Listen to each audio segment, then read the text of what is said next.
राजकारणामध्ये शब्द आणि भाषेला खूप महत्त्व असतं। एखादा शब्द संपूर्ण राजकीय चर्चेचा केंद्रबिंदू बनू शकतो आणि सध्या महाराष्ट्राच्या राजकारणात असंच काहीसं घडलंय। बीड जिल्ह्याच्या दौऱ्यानंतर उपमुख्यमंत्री आणि बीडच्या पालकमंत्री सुनेत्रा पवार या राज्याच्या राजकारणामध्ये पुन्हा एकदा चर्चेत आल्यात। कारण एका बाजूला त्यांच्या कामाचं कौतुक होत असताना दुसऱ्या बाजूला काँग्रेसने केलेल्या टीकेमुळे नवा संघर्ष उभा राहिलाय। त्यामुळे काँग्रेसने नेमकी सुनेत्रा पवारांवर काय टीका केलेली होती, टीका करण्यामागे कोणतं कारण होतं, या सगळ्याला अप्रत्यक्षपणे धनंजय मुंडे कसे काय जबाबदार ठरलेत हेच आजच्या व्हिडिओमध्ये अगदी सविस्तरपणे पाहायचंय। नमस्कार, व्हिडिओ शेवटपर्यंत नक्की पहा। बघा, बीडच्या पालकमंत्री म्हणून सुनेत्रा पवारांनी नुकताच जिल्ह्याचा दौरा केला। या दौऱ्यामध्ये त्यांनी दिवसभर विविध बैठका घेतल्या आणि विशेष म्हणजे रात्री जवळपास 10 वाजेपर्यंत त्यांनी नागरिकांची निवेदनं सुद्धा स्वीकारली आणि त्यांच्या समस्या ऐकून घेतल्या। लोकांशी थेट संवाद साधण्याचा प्रयत्न केला।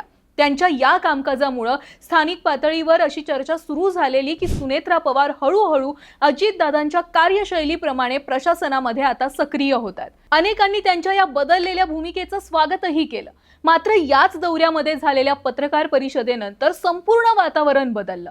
झालं असं होतं की दौऱ्यामध्ये जी पत्रकार परिषद झाली त्यात धनंजय मुंडे यांनी पत्रकाराला प्रश्न विचारण्यापासून थांबवलं आणि ऑन कॅमेरा धनंजय मुंडेंची दादागिरी रेकॉर्ड झाली। बरं, धनुभाऊ सुनेत्रा पवार यांच्या समोरच पत्रकाराला बोलले, पण सुनेत्रा पवार मात्र चकार शब्द बोलल्या नाहीत।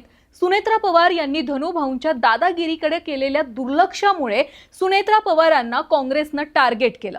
पत्रकार परिषदेत घडलेल्या याच घटनेचा व्हिडिओ सोशल मीडियावर सध्या मोठ्या प्रमाणात व्हायरल होतोय।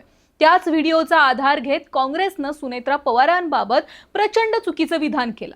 काँग्रेसनं आपल्या अधिकृत सोशल मीडिया हँडलवर हा व्हिडिओ शेअर करत प्रश्न विचारला की धनंजय मुंडे हे बीडचे हुकुमशहा आहेत का? याबरोबर सुनेत्रा पवार यांच्यावर सुद्धा थेट निशाणा साधत सुनेत्रा पवार अजून किती दिवस गुंगी गुडिया बनून राहणार असा सवाल उपस्थित केला। काँग्रेसचा आरोप असा होता की पत्रकार परिषदेमध्ये धनंजय मुंडे यांची कथित दादागिरी सुरू असताना सुनेत्रा पवार शांत राहिल्या, त्यामुळे त्यांनी पालकमंत्री म्हणून हस्तक्षेप करायला हवा होता, पण त्यांनी दुर्लक्ष केल्याचा आरोप करण्यात आला।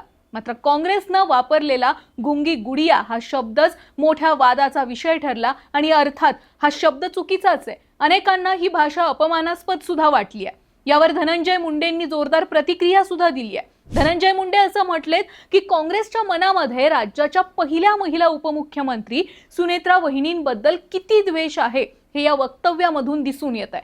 त्यांना उपमुख्यमंत्री म्हणून फार काळ झालेला नाहीये। अजित पवारांच्या अकाली निधनानंतर सगळी दुःख सहन करत त्या राज्याची सेवा करतायत, पण काँग्रेसला त्यांचं काम दिसत नाहीये आणि त्यांना गुंगी गुडिया म्हणण्याचं धाडस केलं जात आहे। पुढे धनंजय मुंडेंनी इतिहासाची आठवण सुद्धा करून दिली। त्यांनी सांगितलं की जेव्हा इंदिरा गांधी देशाच्या पंतप्रधान झाल्या होत्या तेव्हा सुद्धा विरोधकांनी त्यांना गुंगी गुडिया असं संबोधलेलं होतं, पण पुढे त्यांनी आपल्या नेतृत्वातून संपूर्ण देशाला उत्तर दिलं आणि त्या भारताच्या सर्वात प्रभावी पंतप्रधानांपैकी एक ठरल्या। त्याचप्रमाणे भविष्यात सुनेत्रा पवार सुद्धा आपल्या कामामधून उत्तर देतील असा विश्वास धनंजय मुंडेंनी व्यक्त केला। बरं, याच वेळी धनंजय मुंडेंनी स्वतःबाबत सुद्धा भूमिका मांडली। त्यांनी असं सांगितलं की त्यांच्या विधानांचा पूर्णपणे विपर्यास केला जातोय आणि मीडिया ट्रायल सुरू आहे। मला संपवण्यासाठी जातीपातीचं राजकारण केलं जात आहे असा आरोप धनंजय मुंडेंनी केला। बरं, या सगळ्या प्रकरणामध्ये सामाजिक कार्यकर्त्या अंजली दमानिया यांनी सुद्धा उडी घेतली। त्यांनी एक्सवर पोस्ट करत काँग्रेसच्या भाषेवर तीव्र आक्षेप घेतला। त्यांनी असं लिहिलं की गुंगी गुडिया ही कोणती भाषा आहे? एखाद्या राष्ट्रीय पक्षाला अशी भाषा वापरणं शोभतं का? काँग्रेसचे ज्येष्ठ नेते पृथ्वीराज चव्हाण यांना तरी ही भाषा योग्य वाटते का? विशेष म्हणजे दमानियांनी स्वतःची राजकीय भूमिका स्पष्ट करत सांगितलं की त्या राष्ट्रवादी काँग्रेस पक्षाच्या अनेक धोरणांच्या विरोधात सातत्यानं लढल्यात, मात्र सुनेत्रा पवार यांच्यासाठी वापरलेली ही गुंगी गुडिया ही भाषा चुकीची आहे, अपमानास्पद आणि निषेधार्ह आहे। त्यामुळे त्यांनी काँग्रेसच्या या शब्दप्रयोगाचा तीव्र निषेध केला। आता बघा, गुंगी गुडिया शब्दाचा इतिहास पाहणं सुद्धा तितकंच महत्त्वाचं आहे। हा शब्द पहिल्यांदा काँग्रेसच्या नेत्या आणि माजी पंतप्रधान इंदिरा गांधी यांच्या विरोधात वापरण्यात आलेला।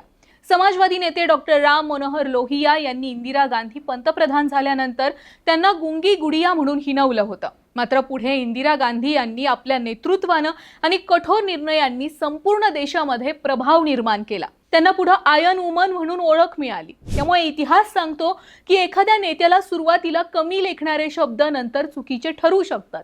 याच पार्श्वभूमीवर आता असा युक्तिवाद केला जातोय की लोहिया यांनी इंदिरा गांधींबाबत जी चूक केली होती तशी चूक काँग्रेसनं आज सुनेत्रा पवार यांच्याबाबत केली आहे। भविष्यात सुनेत्रा पवार अनुभवामधून अधिक सक्षम नेतृत्व उभं करू शकतात, मात्र या वादाची दुसरी बाजू सुद्धा दुर्लक्षित करता येणार नाहीये।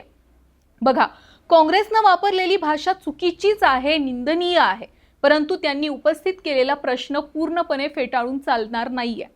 हा मुद्दा महत्त्वाचा आहे, कारण बीडमधील अनेक स्थानिक पत्रकारांनी सुद्धा पत्रकार परिषदेनंतर प्रतिक्रिया देताना असं मत व्यक्त केलंय की धनंजय मुंडे यांनी पत्रकार परिषदेत आक्रमक भूमिका घेतली, पण त्यावेळी सुनेत्रा पवार शांत राहिल्या। त्यामुळे पालकमंत्री म्हणून त्यांनी हस्तक्षेप करायला हवा होता अशी अपेक्षा बीडमधील स्थानिकांनी सुद्धा व्यक्त केली आहे। अर्थात याची दुसरी बाजू आहेच। सुनेत्रा पवार यांचा एकूणच स्वभाव शांत, संयमी आणि स्मितभाषी आहे। त्यांना सक्रिय राजकारणामध्ये येऊन फार काळ झालेला नाहीये, त्यामुळे अशा प्रसंगांमधून त्यांना अनुभव मिळत जाईल आणि भविष्यात त्या अधिक ठामपणे निर्णय घेतील अशी अपेक्षा त्यांच्या समर्थकांकडून व्यक्त केली जाते। अनेकांचं मत आहे की अजित पवार यांच्या कार्यशैलीतील एक मोठा गुण म्हणजे चूक करणारा नेता स्वतःच्या पक्षातला जरी असला तरी त्याला जागच्या जागी सुनावण्याची त्यांची तयारी होती। भविष्यात सुनेत्रा पवार यांनी सुद्धा अशीच ठाम भूमिका घेतली, विशेषतः जनतेशी दादागिरी करणाऱ्या किंवा पदाचा गैरवापर करणाऱ्या नेत्यांविरोधात उघडपणे भूमिका घेतली तर सुनेत्रा पवारांच्या नेतृत्वावर जनतेचा विश्वास आणखी वाढेल। राजकारणात विरोधक टीका करत राहतील, काँग्रेस सारखे पक्ष सुद्धा टीका करत राहतील, मात्र वैयक्तिक आणि अपमानास्पद भाषेऐवजी मुद्द्यांवर टीका झाली तर लोकशाही अधिक मजबूत होईल। सध्याच्या घडीला सुनेत्रा पवार यांच्या समोरची खरी कसोटी म्हणजे शांत, संयमी प्रतिमा टिकवत आवश्यक त्या ठिकाणी कठोर निर्णय घेणं। जर त्यांनी भविष्यात पक्षातील चुकीच्या प्रवृत्तींना रोखण्याची भूमिका घेतली तर केवळ पक्षावर त्यांचं वर्चस्व वाढणार नाहीये, तर स्वतंत्र नेत्या म्हणून त्यांची ओळख सुद्धा अधिक मजबूत होईल। या सगळ्या प्रकरणामध्ये आम्ही स्वतः सुद्धा काँग्रेसच्या गुंगी गुडिया या शब्दाचा, या भाषेचा अर्थात निषेधच करतोय। बाकी तुम्हाला काय वाटतंय? काँग्रेसने सुनेत्रा पवार यांच्याबद्दल गुंगी गुडिया ही जी अपमानास्पद भाषा वापरली, याला सुनेत्रा पवार भविष्यात कशा प्रकारे प्रत्युत्तर देतील आणि तुम्ही या सगळ्या प्रकरणाकडे कशा प्रकारे पाहता कमेंट बॉक्समध्ये नक्की सांगा। व्हिडिओ जास्तीत जास्त लोकांपर्यंत शेअर करा आणि हो, ऑनलाईन नेता या आमच्या चॅनलला आठवणीने सबस्क्राईब करा।